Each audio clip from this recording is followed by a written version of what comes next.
Hiya, Luca. Delighted to be chatting with you. Myself and Steve Evans here, who I think you know each other. Yep. Hi, Luca. Once again, good to see you again. It's been a few years. It has. Absolutely. So what have you been up to recently? You've been on your travels, haven't you? Yeah, so got back about a week and a half ago from Canada. Went to Toronto for a week, doing a few events over there, traveling with the band basically. So the band of crime writers that I'm in. But that was on the back of being in.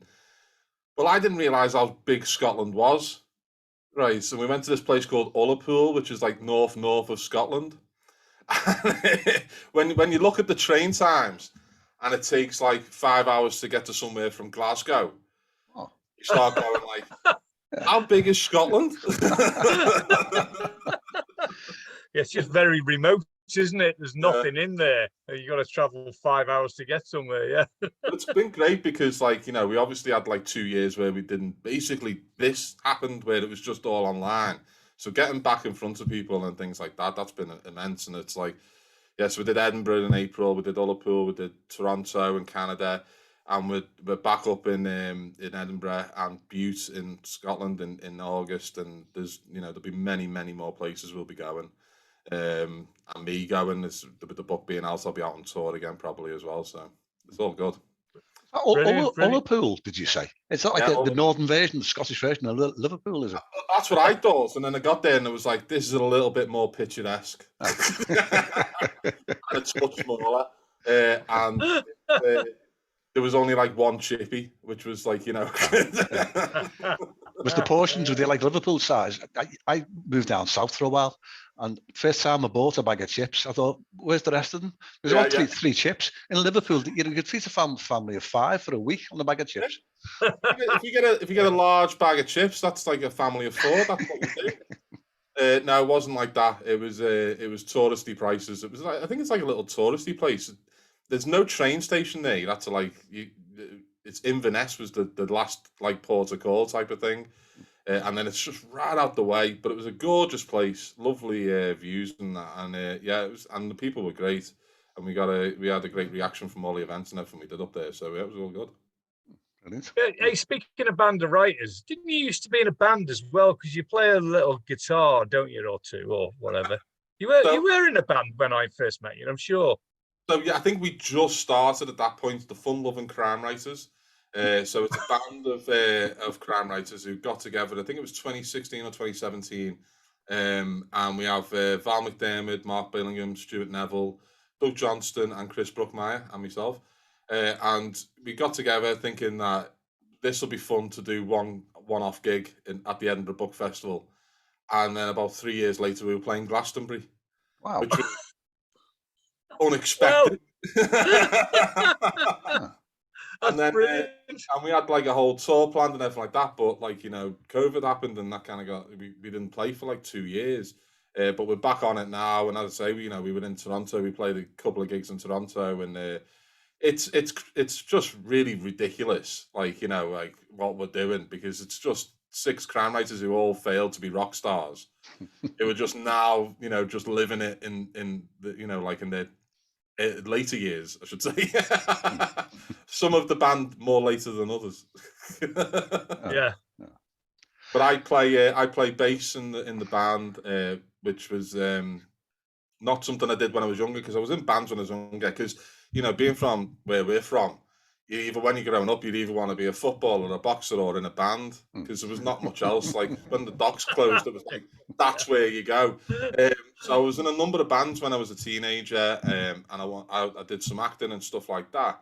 But the bands never really went anywhere, and I kind of just fell into work. And then when I lost my job and became a writer, that was like that was the ridiculous moment. And then being in a band now and playing Glastonbury was an even bigger ridiculous moment. So I don't know what's next, but I am putting forward that I may be Prime Minister by the end of 2023. Luca, can I ask you, besides writing, and you've got a massive, brilliant back catalogue, over, 20 books, is it? Have you got any, besides that and music, do you have any spare time for any other hobbies? It's strange to when someone says like hobbies and stuff like that, it's weird, because like writing started as a hobby for me. I didn't write a word until I was 28. Apart from when I was about 15, me and a mate of mine in school, we wrote a Christmas nativity, and my sole contribution to that was the Three Wise Men sketch, where they brought a gold chain, a can of Lynx, and the mayor onto stage, and that was it. That's all I'd written. So I started writing as a hobby because I was just looking for something to do in the evenings when my kids were very young, and you know, it was like you couldn't really sit and watch anything on telly because you'd be pulled out of it straight away. So I would just write a couple of short stories and stuff like that. And then it became like a full-time job. So that was one hobby which became like a full-time job. Then music was a hobby. That's now become, you know, like part of just the writing career. It's like a secondary part of it. So hobbies wise, there's not much I do now because it seems to be, you know, my full time is taken up by just doing this. So I guess you could call watching telly a hobby, but I don't know if you can. But, I love Football Manager, which has caused me to be late on multiple occasions delivering books when that kind of, like, you know, you get stuck, you know, managing Ashington from the 10th tier of English football up to the Premier League. Love it. Yeah, so I mean, like all sport. I mean, like I'm a massive sports fan, massive football fan, massive boxing fan, and yeah, I would probably guess that they would be my hobbies now. Is not so much taking part in them, although I do play football every now and again. But yeah, it's, you know, watching a lot of sport. I watch any sport, mate. I had the cricket on before, and that's like, you know, my family go, "Why are you watching the cricket?" So you did, back in the day, you did a degree course in psychology and criminology. Was that a deliberate choice, or was that something with you had a career in mind going down that route? Or Yeah, so as I said earlier, it was like, you know, I was about 28 when I lost my job. I'd been in the civil service for 6 years, about 6.5 years. And when I was in school, I didn't make any effort or anything like that. I was not bad at English. You know, my maths was awful. My science was worse. I managed to get a G in the most easiest of subjects, which was electronic products. Which What? was just Never heard of that. No, neither did I. That's why I picked it. So I wanted to find out what it was.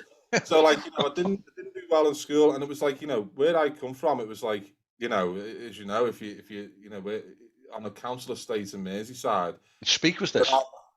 Say again, sorry. In Speak was this? So, like, I lived in Speak for a bit, and I mean, like, I'm with both sides of the water, to be honest. But like Speak and like Liso Estate on the Whittle as well. We used to live there as well. oh, Lisa, of course you were. Yeah, I remember. It's not bad when you live there. It's all right. It's when you go out. But yeah, so like, you know, coming from those kind of places, going to university wasn't really a talked about thing. You know, when I was in school, you know, in high school, it was just like you went to school until you was like they chucked you out, and then you went and tried to get a job, or you had kids, you know, and then you could, like, you know, live that way. So when I got to 28, it was my wife who said, I was married about 5 or 6 years at that point, and she said, like, you should have gone to university when you were younger. And I was like, no, she went, you're quite clever. And I was like, I don't like the way you're saying quite. She's like, you know, you should try. So I looked into it, and I managed to do an access course at the University of Liverpool. And they did like a full year access course where I only had to pay 30 quid. And it basically, if you passed it, it guaranteed you entry into the university itself. So I did the access course for a year, and I managed to come top of the whole class, which was ridiculous. I'd never written an essay in my life, and I didn't know what I was doing. But it just, something within me was like, I'm going to work very hard at this. And yeah, so when it came to choosing my degree, I was reading a lot of crime fiction at that moment, and was very interested always in the psychology of characters and things like that. So when I looked into doing degrees, I wasn't interested in kind of like, you know, the English or maths or anything sciencey related or anything like that. But psychology was one that really jumped out at me. And I found out that you could do like a combined honours course with criminology. And I thought, well, that'll be perfect. You know, it'll be the both types of things that I'm interested in. So I started that. That was about 2011, and I wrote my first novel during my first year at university. And the first novel, and this is mind you, I had no intention of writing a book. I'd been writing short stories. I've had them published in various anthologies and publications and things like that. But the idea of writing a book was a bit like, well, that's like a big step. But I just found that I had a lot of time. It turns out that being a university student, if you're older, you're not going out all the time and doing all that type of thing. Yeah. You have a bit of free time. And I managed to write a book during my first year, and it was based on one of the very first psychology lectures we ever had, which was about ethics in psychology. And they went through, like, we have to do this, we have to do that, you have to be very nice to your subjects and blah, blah, blah. The last 5 minutes and this is what we used to be able to get away with. And that was fascinating, because back, decades ago, when there was no real, oversight, they used to do the most horrendous experiments. And there was a guy called Dr. Harry Harlow who did an experiment on monkeys and about isolation. And that was one of those moments where a normal person sees that and says, that's awful what they did to those monkeys. And then a writer who has that chink of ice in their heart says, oh, that's awful. I wonder what would happen if you did that to a person. And that was where Dead Gone came from. Yeah. And I went home and I wrote the first 3 chapters that night in a bunch of hours. And yeah, that was what led to me, becoming a writer. But by my 3rd year, I'd had all of these ideas of becoming a forensic psychologist and working in prisons and doing all this type of thing, maybe becoming a counsellor. By my 3rd year, I'd left my degree course knowing that I wasn't going to be any of those things, that I was just going to be a writer. I'd managed to secure a contract that made sense as well financially, and that was it. Then it was, full-time writing. Was this when you connected with your current publisher, Hodder and Staunton, and your agent, Phil Patterson? Or So how did you connect? So my agents, so before I wrote the book, I was actually involved in 2 anthologies called Off the Record and Off the Record 2. And I featured, I think it was about 60 or 70 writers within those anthologies. And it was a mix of unpublished authors, authors who had never written anything before, and fully published full-time writers. A nice, glorious mix of different people and different abilities. And through that, I'd met Phil at that point, because I featured a number of his writers, because I was just fans of theirs, and it just so happened they all shared the same agent. So he got in touch with me and he said, if you ever write a full-length novel, I'd love to read it. And so when I was writing my first novel and I finished it, I thought, great, that's who I'll send it to. I like his list, and I like him more especially. So I sent my book to him, and he turned it down 3 times. I had to rewrite it 3 times over the course of a year. And eventually he managed to say, okay, I'll take it on. And we still worked on it. But this is my 3rd publisher, Hodder are my 3rd publisher. So my first publisher was Avon, which is a division of HarperCollins. And they publish people like C.L. Taylor and people like that. And at that moment, there was a number of us, like, kind of northern British writers that they'd taken on. They had Paul Finch and Neil White and a few others. So I was with them for 2 books, but that was an incredibly small advance, and it was not enough for me to be a full-time writer. So when I got to my 2nd novel, the 3rd one, I went out a bit wider to see if there was, and Avon wanted to keep me on, but they were it kind of snowballed from there. And Simon Schuster kind of came along and went, here's, the ability to write full time, and we want to take you on and develop the series. That didn't quite happen, but what it did do is it gave me the grounding to be a full-time writer, where it just became a full-time job. So I was with them for 5 novels, and we did great work with them. And that's where I met my editor. My editor moved to Hodder a couple of years ago. And about a year or so later, when I was out of contract and we were discussing a new one with Simon Schuster, we kind of test the waters, and 4 publishers came on, and Hodder were one of them. And I kind of knew my editor had moved to Hodder, and I thought, well, there might be an opportunity to kind of follow her. So at that moment, I didn't sign with Hodder knowing that she would be my editor, but thankfully that's what's happened since, is that she has become my editor. So we've been working together now for 8 years, and that kind of writer-editor relationship is a really important one. And I'm really lucky in that I've been working with, a great one for like the last 8 years. They get to know the style of your voice, don't they? You know, the rhythm, the way you write. Exactly. And she knows what to say to me to go like, this is how we can change this, you know, this is what we can do with this, and she knows how to approach those things with me. And I'm not a precious writer at all. I'm not one of those ones who says you can make 3 changes and that's it, or like, no, don't change that, don't change that. I am, because I'm constantly waiting for the tap on the shoulder where it's like, oh no, you shouldn't be doing this, you know, like, you know, we can't believe we let you in. Like, because I remember one of the first times I ever went down to London when I was published by Avon, and they were the HarperCollins office was not the one where it is now, and which is it was one further out. And the last thing my wife said to me before I went down there was, just don't be too, and I was like, too what? And she's like, don't be too, you know, scouse.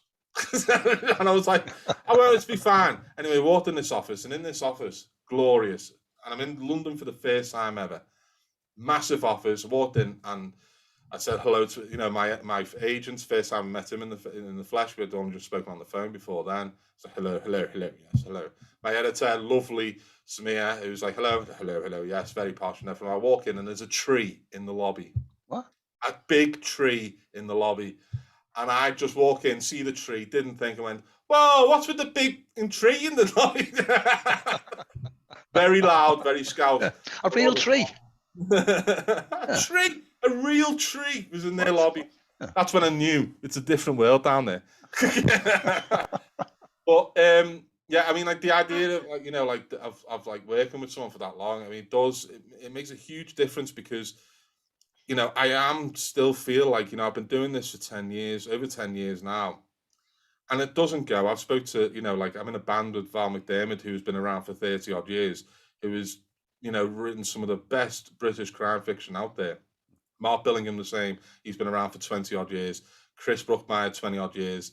You know, they all say the same. You know, if you don't feel like you could get that tap on the shoulder at any moment, then you're not doing it right, because you're not pushing yourself. You're not trying to become better.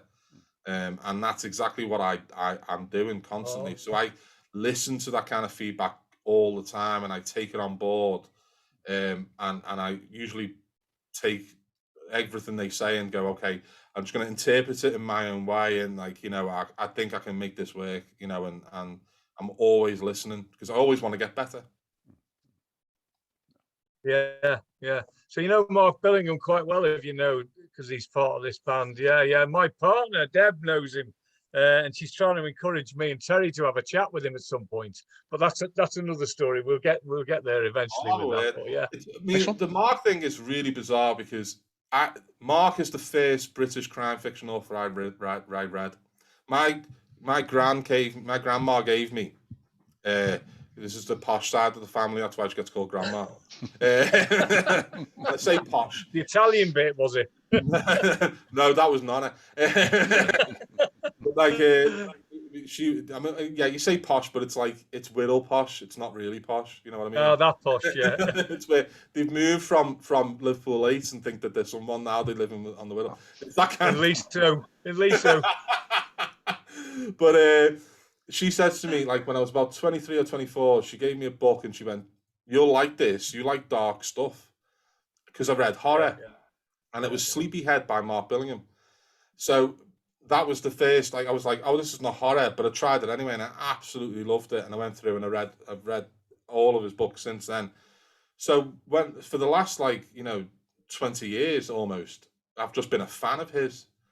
Now it's bizarre because we're actually very close friends, and I have to kind of divorce the two things, because I'm still a massive fan of his as a writer, but when we meet up, we don't talk about, like, do you know on page 362 when you had this moment when I don't do any of that, because that would be weird. And I think he likes that I don't do that. But he's just an excellent guy, and he's an amazing writer. The Murder book, which has just come out, it's an incredible, considering it's like, I think it's like the 21st form book or something stupid like that. It's still as fresh as Sleepyhead was, you know, and that kind of thing. So I'm a big, massive fan of his. He'll come on and do this. Right. He's a massive show off. He'll do anything. Massive show off. He's a massive show off. He'll do anything. If you ask him to talk for half an hour, he'll talk for half an hour. He's no problem with that. Brilliant. Superb. He's on our list, definitely. Yeah, What a yeah.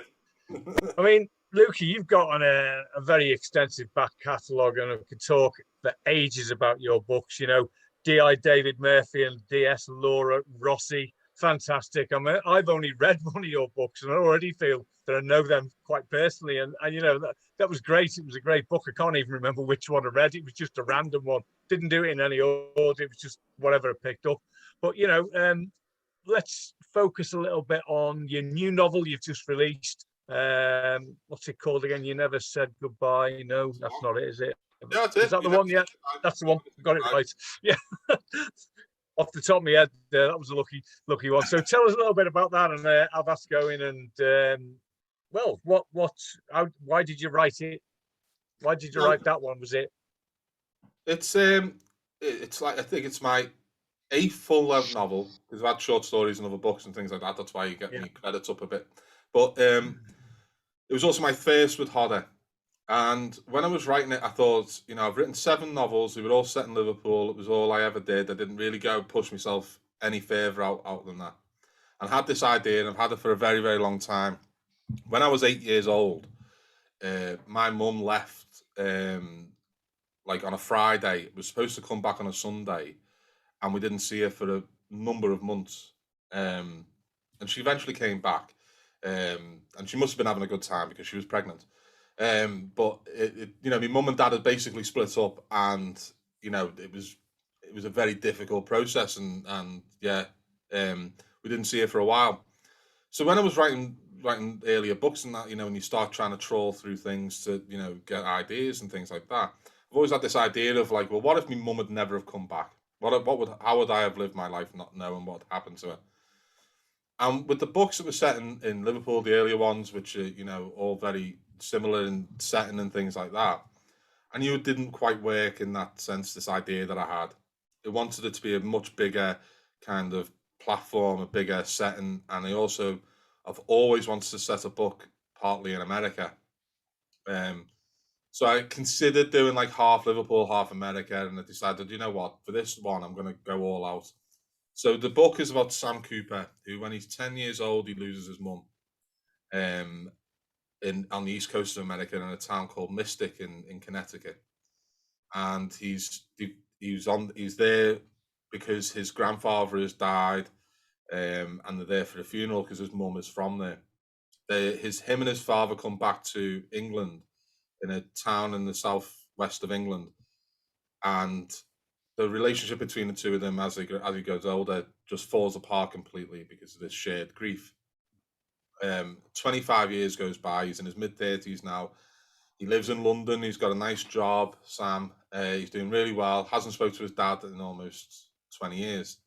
And he gets a phone call from a hospital in that small town where he grew up, saying, you have to call me dad's, you know, he's on his deathbed, basically. So he gets there, and his dad has been beaten up and is close to death. And the last words that his dad says to him is, your mum is still alive. And that leads Sam to go and find out the truth about what happened all those years ago, which leads Sam to go back to America to find out how his mum died and why there is people trying to find out if she is still alive, even though he knows that can't be the case. So it's a much bigger, it's a different kind of book than I've written before. It's much more of a thriller. It's an action thriller. It's much more personal as well, because that first like kernel of an idea that I had made up the beginning of the book, and I did change in future drafts in that, you know, his mum doesn't just disappear. He is there at the time when, you know, she does die, and he sees it. So that makes the whole story like, well, how can she be alive? I was there.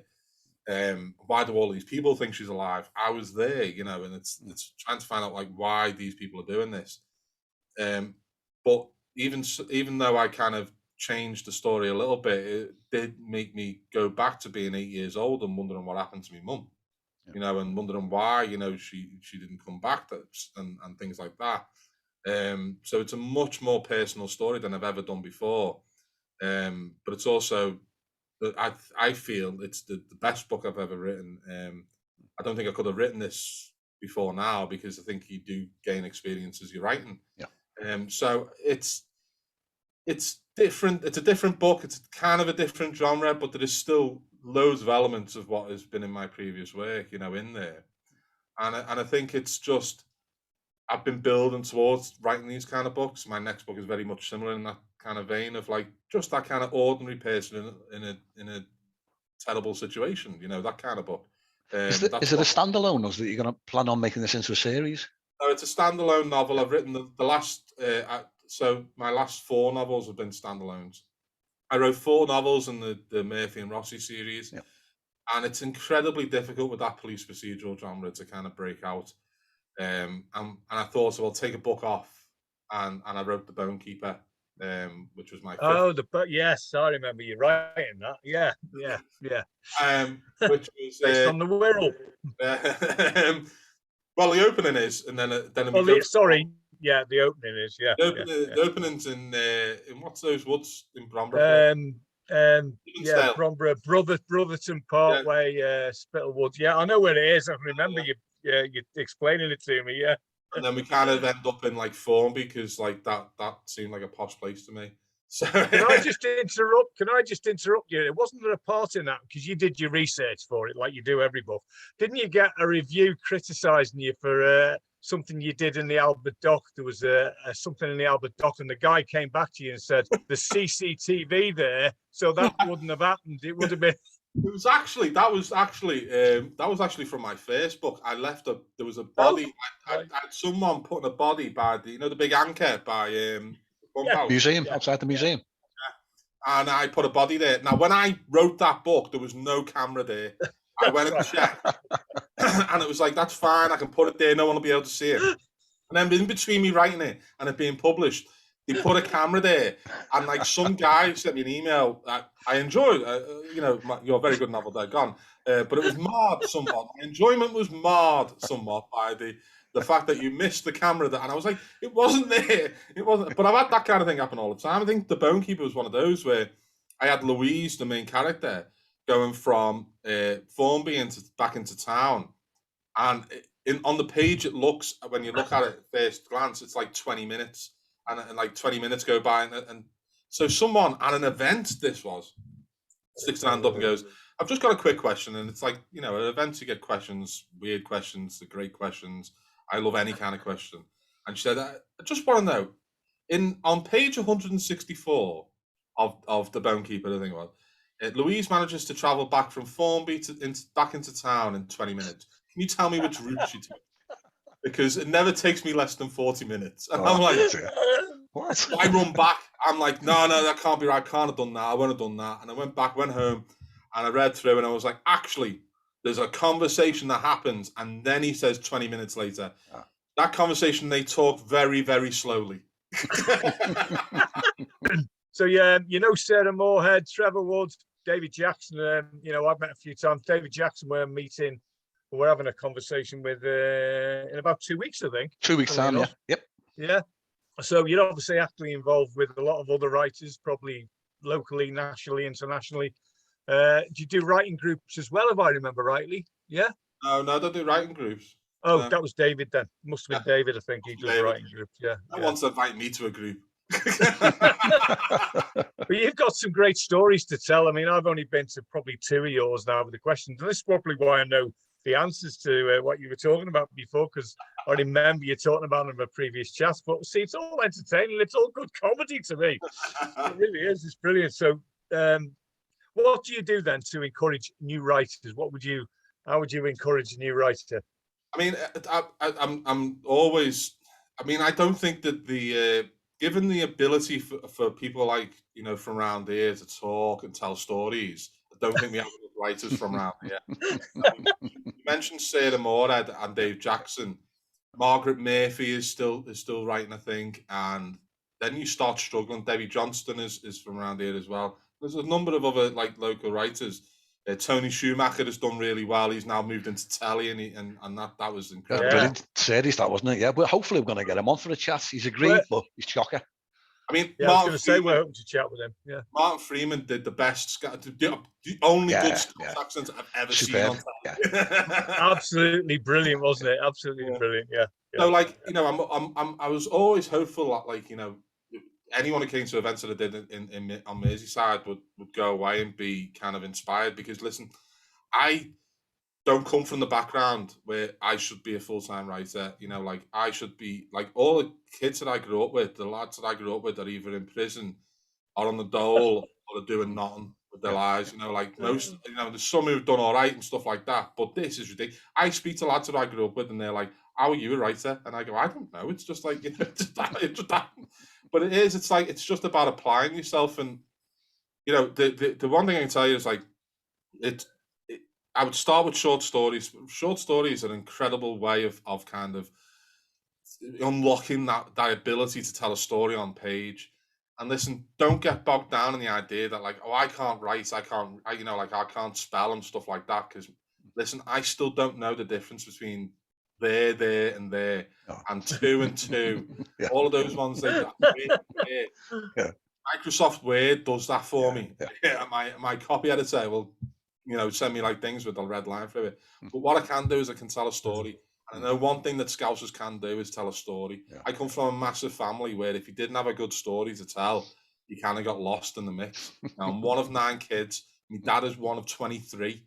You know, it's like I've got cousins and aunties and uncles where it's like, you know, here's Uncle Victorio, and you're like, who's Uncle Victorio? I don't know who that is. Like, you know, random people saying that. But that storytelling ability, we all have it, especially from around here. But I think nationwide we do. You can tell a story. It's all just about writing it down. But the biggest thing is finishing it. It's not writing a page and then going away from it and then forgetting about it and not doing it and not finishing anything is the most important thing. And, you know, I could have written those 3 chapters of Dead Gone about that idea that I had in that psychology lecture. I could have gone and written those 3 chapters and then never looked at it again. But I didn't, because I was like, no, I'm determined to actually get something done here. I want to finish this. And I find that is the biggest issue for a lot of, you know, writers who are trying to get going with like trying to write something, is that they don't ever feel comfortable and confident enough to actually finish something. But I'm telling you now, it's a hell of a lot easier to edit something when you have it on the page already there. If you've got 80,000 words or something, or 90,000 words or something, you can turn that into something. Look, your first draft isn't going to just go out there and get published. It's going to take more work than that. But having that there is a godsend, because you can then go, right, okay, what works and what doesn't. And it'd be great to have a writing festival in Liverpool where everyone was from around here, you know what I mean? Where it was like every event was like, we're going to celebrate, and from every genre as well. You know, if we could do it, like, that's my biggest dream, is to have a massive literary festival in Liverpool where 90% of the people are from around here. You know, where we're all doing well, we're all full-time writers and we're all published and getting great reviews. That would be awesome. I don't know if that's true of any city, but I feel like when you go to Scotland, they have a lot of writers. And Scotland's, it's big, but it's, you know, there's loads of green spaces, so it can't be, you know, they're all compacted. So I think we could have like a real, like, kind of Northwest thing where, you know, we could have like a, you know, a whole bunch of writers. You know, Sarah Moorhead's done brilliantly a book. Witness. You're right. Bang on. Dave Jackson, he's one of my favorite writers. I mean, he's just great. I mean, and he started writing books that were set in New York. You know, like, you know, some scouts have, you know, just writing books set in New York. They were brilliant. And now he's writing books that set in Liverpool. They're fantastic. You know, we've got some great storytellers around here, and I just want, you know, them to have the ability to do it, because I don't want to be the only person at a literary festival with my accent. This is great. I said before I came on here, you know, when we were talking about me coming on, I said it'd be bloody brilliant to talk to people who sound like me. You're right. Yeah, thank God. Yeah. It doesn't happen that often, and I love it, man. I love hearing like that kind of, because we've got a lot of readers in Liverpool and on Merseyside. We got a lot of writers who are just waiting to be just told that you can do it.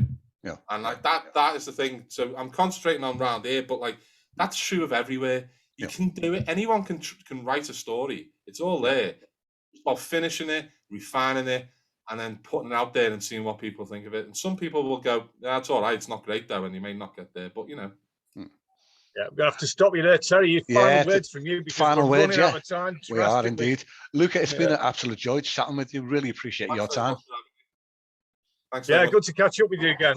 Absolutely loved it. It's been great. Yeah. Thank you so much for having me. Cheers. Thanks for now. Cheers. Thank you. See you soon. Bye See now. you soon. Yeah. Come on, lads. Cheers.